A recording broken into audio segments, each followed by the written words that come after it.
Having white women friends is like playing Russian roulette as a black woman. I think some white girls cannot fathom that a girl who's not white can be considered prettier than them. The biggest reason that I know that white feminism is a real problem is just the perceived threat that so many white women feel from black women just existing. Before I continue, I'm gonna reference myself as attractive. Yes, as a black woman, when you transition from unattractive to being perceived as attractive, you will notice a change in behavior from not only men, but also women, specifically white women. Especially when you don't fit a certain stereotype that they associate with your race and what they deem a black woman should act like. It's almost like they don't know how to act with you, and they end up, feeling this contempt. They implicitly know that they are the standard. They have been socialized to know that. It's been their experience to have men want them of any race. But in that, they also know that whiteness is sort of blankness. And I actually don't mean that in a mean way. I mean, it is the standard. It's the norm. It is the opposite of exoticism. So in their male-centered minds, they're thinking, yeah, in majority of cases, I'm going to get the guy. But when they want a little switch up, a change from their usual, that is when women of color, specifically black women, become a big threat. There are 3 things that don't bother me as a white person. Number 1, when a person of color says they don't trust white people, I absolutely understand the sentiment and am not offended if you don't immediately trust all white people on account of white people colonizing the world and then setting up a system of slavery and not taking accountability for any of the racism. I think this is a totally valid statement. It doesn't bother me because I don't feel like I contribute to the system in this way. Number 2, when a person of color says they don't date white people. Again, I'm not offended by this because even if the white person that you're seeing is really cool, their parents or their family might be crazy. They might be uber racist or come from a really strange environment and family that, quite frankly, you don't want to be involved with. That doesn't make you feel safe, which makes sense. And number 3, when people of color don't follow white feminist accounts. I understand there's a lot of white feminists who don't talk about intersectionality at all, or queer white feminists who don't talk about intersectionality, which is bizarre because every single struggle is so intimately connected. If any of these things bother you, you are taking this way too personally. Racist system in place that you are probably contributing to. I cut off my friend of almost 5 years because she was dating a Republican, and it was the best decision I made in regards to that friendship because I found out that she was posting sympathies to the man that died yesterday. A man that said that if his daughter was 10 years old and she was that he would make her have the child and carry it to term. A man who has said vile things about black women, black people, immigrants, queer people, victims of gun violence, ironically. And this person claims to be liberal, claims that she cares about reproductive rights and women's rights, queer, she has friends in all of these categories that have been disparaged by said man. And I remember it was a few days after the election last year, and I was like, hey, so who did your partner vote for? And she was like, I don't want to talk about that right now. My grandma just died. I'm like, that isn't relevant. And as someone whose grandma later died a few months later, I would have answered the question it's not that deep. Actually, it is that deep, but it doesn't affect how I would answer that question. But I'm so glad that I asked because I don't care how much I love and adore you. You don't give a fuck whether I live or die. If you can have sympathy and empathy for someone who wishes that people like me, other people that you claim to love, etc., deserve horrible things to happen to them, don't deserve rights, deserve death, public executions. He literally said that some people deserve, that we need to bring back public executions, ironically. But the fact that you can sympathize with someone like that proves that you are not a safe place. A white woman cries, it can activate the violence of white men. I've been processing this a lot. As I've been processing it, I remembered and thought about the story of Emmett Till. And when I have heard that story, out of all the people involved, out of all the violence and all the horror, there's one person that has always made my blood run cold, and that is the woman who lied about Emmett. The white woman who claimed that she was in danger or that she was offended or whatever by Emmett. Maybe it's because the violence of the men didn't surprise me or has happened a lot, and the deception of this woman did surprise me and did seem so insidious and so dangerous and so scary. So then in a very small way, it makes sense now. That is scarier. That thought of a woman betraying that trust is scarier to me as well. I'm friends, she's black, with a girl who runs track, and I was spending some time with her, talking with her. I talked to her in a minute. I'm sitting on the couch or whatever, I'm on the phone, and I'm talking to her, and she's telling me about this teammate who's also her roommate. She's white. started telling me about the passive and microaggressive behavior that her teammate would show her during practice and in her dorm room. And I'm like, okay, what do you mean? Explain. She told me about a situation where, like, every day at practice, she beats her. Her times are always faster than hers. Like, you know, she overpasses her in everything she does. She said she would look at her white teammate whenever they would get done running and ask her if she's good, if she's okay, because she'd be huffing and puffing and breathing hard like she ain't took a breath in hours. And she said the white girl would just like side eye her, give her a dirty look, or just won't say nothing. Then she said there was this one time when they were in practice and they were doing time trials and they were running and whatnot, and she ended up beating her. My friend, the black girl, she's not the fastest on her team. There's maybe like a few people that's faster than her by a little bit, but she's like top 3, top 5. And the people that's faster than her maybe by like a little bit are not black, but still. There was one day in practice they were doing the time trials, and after everybody got done running, her roommate, the white girl, starts crying, and people start surrounding her, asking her what's wrong, and her teammate looks at her, not the other girls that's faster than her. She looks at my friend, the black girl, and goes, she can't be better than me. She can't be better. She can't be faster than me. Like, white women do not like seeing black women surpass them. Like, I kid y'all, I'm not making this up. I looked at my fan, because we over the phone. I'm looking at my friend, I'm like, she said that out loud, or did she say that to you, or did you just hear it around the grapevine? She said, no, she said that out loud. That's what she told the people that was checking on her, that was asking about her. She was like, she said it out loud. She said, she cannot be better than me. She cannot be faster than me. Mind you, my friend, the black girl, is not the fastest on the team. She's top 5, but she is not the top fastest. Top fastest are not even black. But it's like she picked my friend out and was like, oh, she can't be better than me. She can't be faster than me. Do y'all see what I'm like? Do y'all see what I'm talking about though? Like, do y'all see what I mean?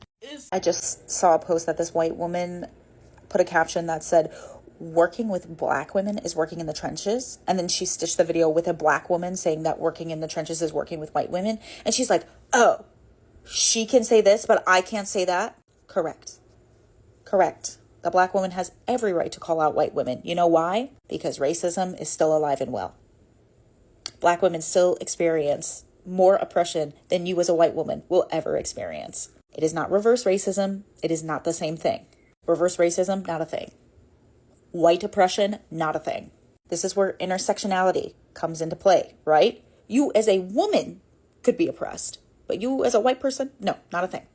However, a black woman experiences duality in that sort of oppression, correct? A woman and a person of color, correct? And truthfully, you proved the black woman's point. If the post wasn't about you, you wouldn't have gotten upset. So yes, this is so fucking accurate. And I did want to update y'all real quick because I did do more research on this, and I wanted to let y'all know what I found. So victim complex, amongst many other terms, like somebody mentioned plausible deniability. Did I say that right? Yeah, plausible deniability is one kind of, but I found a term that is way more accurate and way more fitting to what this fuck-ass tactic is. And it's basically a manipulation tactic where someone pretends to be unaware or uninformed about something to avoid responsibility, accountability, deflect blame, and have an advantage. And essentially, this tactic is used to appear innocent or clueless when all actuality, the person is fully aware of what's going on, the situation, and their actions. They're just pretending. And yes, a lot of white women use this tactic, and it's called feigning ignorance or feigning innocence. And yes, it is a manipulative tactic to it's basically acting clueless, acting dumb to get the upper hand. When in actuality, you know what's going on. You're using this whole innocent, clueless act to basically justify ignorance and injustices. A few moments later. Hi ladies, welcome back to my channel. So this is like the continuation of the video I posted before this. I'll link it down below in case you have not seen it. It's the continuation of why black women friendship with white women will never be safer. Because as this lady, the previous creator explained, was that exchange between Representative Jasmine Crockett and Marjorie Taylor Greene. Marjorie Taylor Greene obviously, blatantly provoked. She deviates from what the Congress was asking about, what the situation was about. She deviated from it, and she was faking ignorant of the whole thing, and she started attacking Jasmine Crockett's looks. Mind you, this is the same woman. She is also putting on a false lashes, but she was attacking Jasmine Crockett's lashes. That is why black woman will never feel safe with a white woman, especially in a corporate America. some of them, I'm sorry to say, but in my own experience, some of them are really mediocre. They lack the work ethic, they lack the professionalism. And there's this thing that they like to do. When they say that you are getting praise, your work is speaking for you, they will now start befriending you, fake friendship, just to steal your ideas, just to steal your idea. And then when they come, they'll start coming for you for advice and all of that to steal your idea. Then they'll now use your idea to make it their own. It's the constant, silent, one-sided competition that they are always competing with you. They are always plotting against you. And this is the comment that made me make this video, this follow-up video. I had a white woman who thought she was empathetic to black people's experience. She tried to convince me that a clearly racist event with a white male at work who refused to acknowledge me but never acknowledged the white woman in the room was him being attracted to me. So I don't know if white women can be friends because they just can't fathom that people are racist. And to be honest, I can't fathom the case. And there is entitlement and audacity they possess because the world caters to them. It's pretty hard to build a friendship when our experiences are from completely different experience. And this comment, I had a situation in a mixed group of Asian, Mexican, and Eastern European where they are all have some type of racist belief and casual racism. And I didn't know. It came out in a conversation or something really heinous was said, or when a certain guy liked me and not them. They have even made mean comments that were slick about the wigs I will wear and my relationship history. They would try to make my love life into a spectacle. But I don't blame them for that in particular because that's what I did to attract them and entertain them because I truly thought that was my role. And this one, we are social groups raised with social norms. White people and black people are socialized differently because they have historically played different roles in society. While we are working towards a more perfect union, failing to recognize or understand those differences can lead to mental, emotional, or even physical harm, mostly for the black people, since the white person is seen as higher status in society. We make generalization about people and their behaviors every day to keep ourselves safe. Learning starts in infancy, so the verbal and non-verbal norms of white supremacy can certainly be present in childhood. And of course, there are outliers, but ignoring the realities of life is not wise. These are the rest of the comments that stood out from me. Please pause and read if you want. The thing is, some white women, they like feigning ignorance. They like feeling this damsel in distress. They will instigate violence. Then they will pretend as if they don't know what they are doing. And to be honest, it's not only white women. In my own experience, even people of color, especially Latinos women, because maybe that's what I'm saying in my own personal experience. It's not coming from all this microaggression. It's not coming only from white women because I work in a very diverse place. There are a lot of Latinos. There are a lot of Asian. It's just like we even used to make a joke that they should have named our company a rainbow company because there are a lot of minorities. There are a lot of from all walks of life. So in my own experience in a corporate America, it's the Latino that are blatantly racist towards me. I can't really pinpoint or have not really experienced the microaggression in the work setting in my own personal experience. The white women that I have in my work, maybe because I don't really interact with them that much, is limited. My interaction with white women in my work is very limited. I interact mostly with the Latinos and the Asians, and the disrespect and the blatant racism that I have in my own corporate experience in America is from the Latino. So it's black women, we should I think at the end of the day, black women, we only have ourselves. When push comes to shove, black women, we should know that I think the last election should have taught us by now that the only allies that we have as black women is women. We can't even rely in some of our black men. Some of them are now eating, doing whatever they are doing. They are dancing, doing the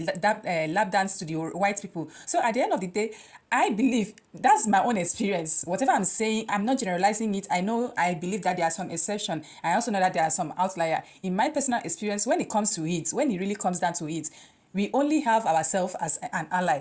That's why we should depend on ourselves. That's why we should build the unity. The black people should build the unity, especially black women. Because when push comes to shove, we only have ourselves to rely on. We don't even have our men to rely on. Please do let me know what you think about this conversation. What are your experiences in a corporate America?